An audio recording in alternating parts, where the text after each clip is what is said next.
Thank you for your coming back. Here are world news headlines.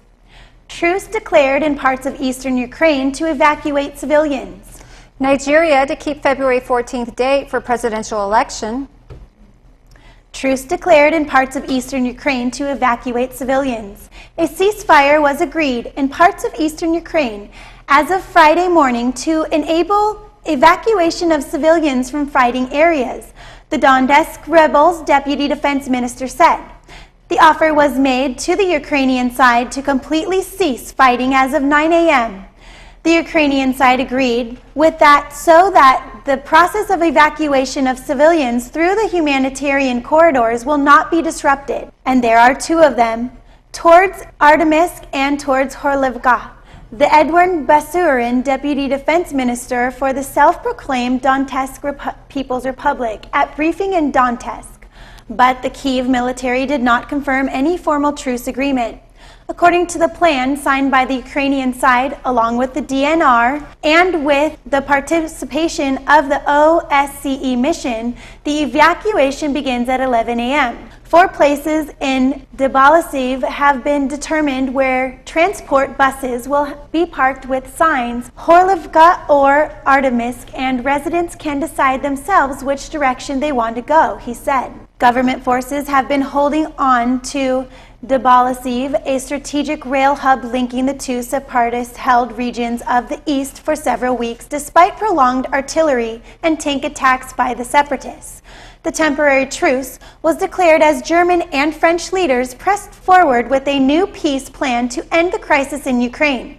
Convoys of buses converged from two sides of the town, Debaltseve in eastern Ukraine, on Friday after the separatist rebels and government forces appeared to have patched together a truce to allow civilians to be evacuated. A Reuters correspondent outside the town of Horlivka, west of Debaltseve, said around 30 empty buses were heading towards Debaltseve under an escort from monitors from the OSCE, security watchdog, and rebel police military. Germany supports Iraq in fight against Islamic State. German Chancellor Angela Merkel said on Friday the recent brutal killings of Japanese and Jordanian hostages showed that the Islamic State was not defeated yet, and Germany would support Iraq with training and military equipment in their fight against Islamic State. Iraq faces a dramatic fight, which has led to the decision by the German government to support Peshmerga forces in coordination with the Iraqi central government, with training, but also arms in order to put something in opposition the brutal of the Islamic State, Merkel told journalists at a joint news conference in Berlin with Iraq Prime Minister Haider al-Abadi, who was earlier welcomed in Berlin with military honors. Al-Abadi stressed the impact of foreign fighters, who were not only a threat to Iraq, but the entire world. The longer the conflict goes on, for the Islamic State will reach further capacities. There is a fundamental interest of Iraq and the international community to stop Islamic State, but without real international support, we won't succeed. It is in the worldwide interest to end this fight, and we are maybe the only state to fight the Islamic State on the ground, and therefore we need ongoing support from Germany and the international alliance to fight it, al-Abadi spoke. Nigeria to keep February 14th date for presidential election. Nigeria's Council of State decided on Thursday to stick with February 14th as a date for its presidential election, despite concerns that the poll might be postponed. National Security Advisor Sambu Dusky caused outrage in opposition ranks last month by calling for a delay due to the slow distribution of voter ID cards. On Wednesday, INEC said it had distributed 44 million cards out of 68 million with just 10 days to go. 11 states out of 36, plus the Federal Capital Territory, had distributed less than 60% of their cards. Lagos, the most populous state and an opposition stronghold, had handed out less than 40%. 7 days to election, about 34% of Nigerians still cannot access their permanent voter card. It was a major issue that was discussed, issues of state of preparedness of security agencies to conduct election nationwide, said Olusegun Mimiko, the governor of Ondo State in southwest Nigeria, during the council state of meeting. The Council of State is made up of 2 presidential candidates, state governors, former presidents, and Electoral Commission Chairman Adaharu Jinga. A meeting insider who declined to be named said Jinga briefed the council on the commission's preparations and security measures taken because of the Islamist insurgery in the north. The insider said the council was satisfied with arrangements on both counts. INEC has not commented on the date. Members of the Southern Nigeria People's Assembly held a news conference in Abuja on Thursday, where they continued to call for postponement of the elections. American skier rescued after 48 hours trapped in icy ravine in Alps. A small bandage on his left hand was the only visible trace of the adventure of a 19-year-old American after he slipped in a ravine in the Swiss Alps and survived for more than 48 hours in freezing temperatures before being rescued. Mark Deuce, a student from a suburb of Chicago, Illinois, who has been attending university in Lausanne, disappeared while skiing in the Les Diablères resort on Sunday during a snowstorm, but was only reported missing on Tuesday. It started to snow a little bit harder, and so I decided to follow the pylons for one of the lifts down because I figured that would go down to the base of the mountain. But at some point when I was following that path, I ended up in a ravine, like in a gorge, and that was probably 35 meters on either side. So once I was in the valley there, the only way down was to follow the ravine. So then, with my skis still on, I hiked about 2 kilometers in the ravine, and then I slept for about 2 hours late Sunday night and early Monday morning. Deuce said from his hospital bed in Zweisimmen, although he had 2 phones with him, he had run out of battery power and was unable to call for help. On Monday, he took a short sleep, ate a clementine, the only food he had, and began to walk. Deuce spent his second night in a small igloo built for the shelter in the minus 11 degrees Celsius conditions. On Tuesday, he resumed his hike and was forced to cross several ponds, one of which he trawled through in neck-deep water. When the bindings of his skis broke, he used them as sticks to help him walk. Greeks protest against ECB.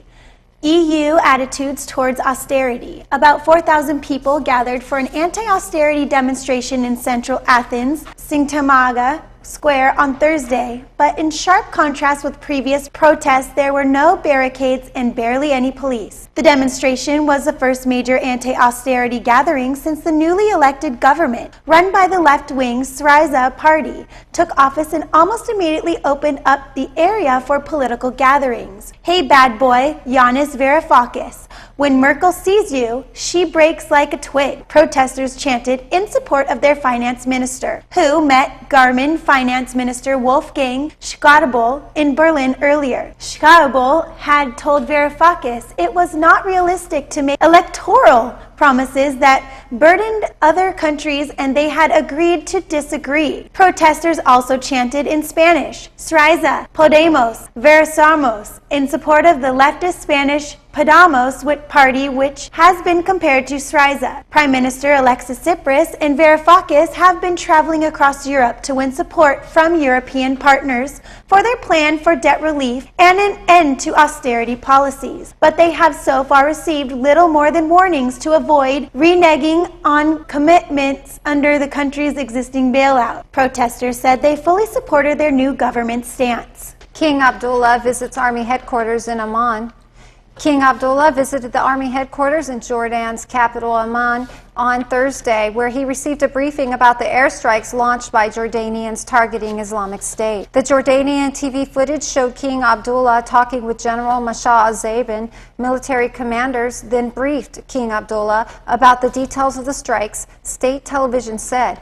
Earlier on Thursday, Jordanian fighter jets pounded Islamic State hideouts in Syria and then roared over the hometown of murdered Jordanian pilot Mouth al-Kasabeh, who was killed by Islamic State fighters in a video purporting to show him being burned alive in a metal cage. On the ground in the small town of Aya, King Abdullah was meeting with the family of al-Kasabeh. State television said details of the attacks would be made known later. If so, this would be the first time Jordan has announced carrying out strikes outside the framework of the U.S.-led military coalition against Islamic State. A U.S. official speaking to Reuters on condition of anonymity said that the strikes took place in the vicinity of Raqqa, where the Jordanian pilot was executed. King Abdullah has vowed to avenge Qassab's killing and ordered commanders to prepare for a stepped-up military role in the U.S.-led coalition against the group. But many Jordanians fear being dragged into a conflict that could trigger a backlash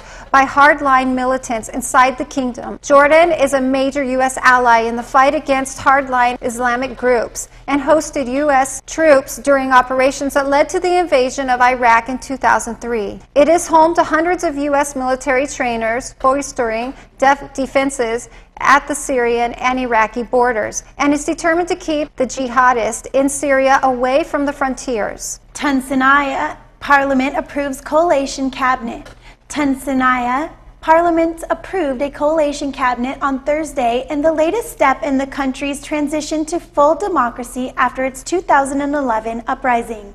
The new cabinet includes secularists, Islamists, and other smaller parties. Following the vote, Prime Minister Habib Assad said, "Our motto will be work, work, and work again." 4 years after Tanzania's uprising against autocrat Zain al-Abidine Ben Ali, the country has been held up as an example of political compromise and democratic transition with a new constitution and free elections. The cabinet headed by Prime Minister Assad, which includes members of the secularist Nadia Tunes as well as the Islamic Ennahda Party, was approved by 166 members of the 217-seat parliament. Nadia Tunes member Slim Shakir was named finance minister, and Tayyip Bakachi, also from Nadia Tunes, which be foreign minister. The position of employment minister and other junior minister posts were given to members of Ennahda. Assad's new government will have to push through tough economic reforms demanded by Tunisia's international lenders and continue a campaign against Islamist militants. Tunisia is also a major source of fighters traveling to Syria. One of the most urgent actions for this government is to strengthen security and fight against terrorism. We consider this to be a condition for democratic process and the protection of our society, Prime Minister Assad said. Assad's Nadia Tunes party holds 86 seats, and its ally, the Liberal Secular UPL party, has 16. Ennahda holds 69 seats, while the Popular Front 15 and Afkek Tunes has 8. Tunisia's new government must tackle high public spending and politically sensitive reforms to subside. Jubilation in Baghdad as PM ends decade-old curfew.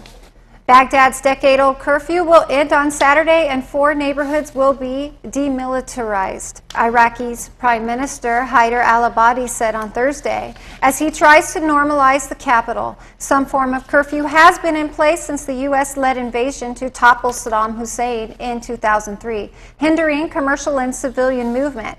The midnight to 5 a.m. curfew has been in place for more than 7 years. Checkpoints along major roads and at the entrance to most neighborhoods have become a fact of life for Baghdad residents, creating long lines of traffic while politicians, convoys speed through the city with armed guards who act with impunity. Iraqi citizens say lifting the curfew will improve even simple day-to-day activities. This is something good for me because there are areas in Baghdad where people work in the evening and people go out in the evening. These traffic jams that we see in Karada area in downtown Baghdad and the traffic jams that we see in the evening at the checkpoints is a problem all Iraqis know about, said Muhammad Ali.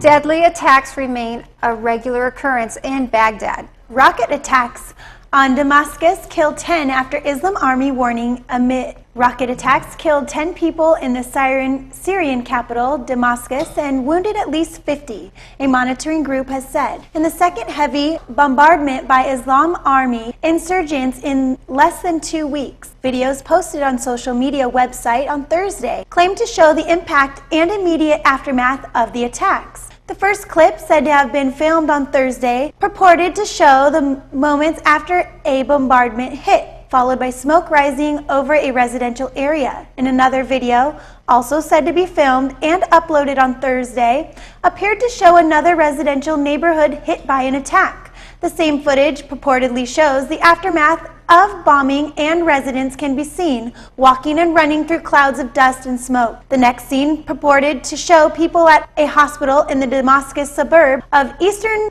Ghouta filled with wounded people. Children are seen in the hospital waiting to be treated. Reuters are unable to independently verify the content of those videos, which were obtained from social media websites. The Syrian Observatory for Human Rights, which monitors violence in Syria, also said the army has responded with at least 40 airstrikes in eastern Ghouta district where Islam Army is based, and the 57 people had been killed. Islam Army was formed by a merger of rebel fractions in 2013.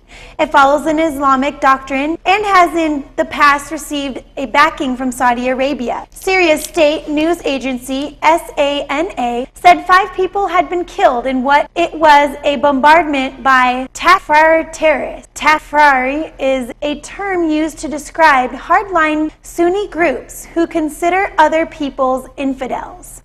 Following are today's weather forecast and New York exchange. Again, thank you very much for watching. Bye.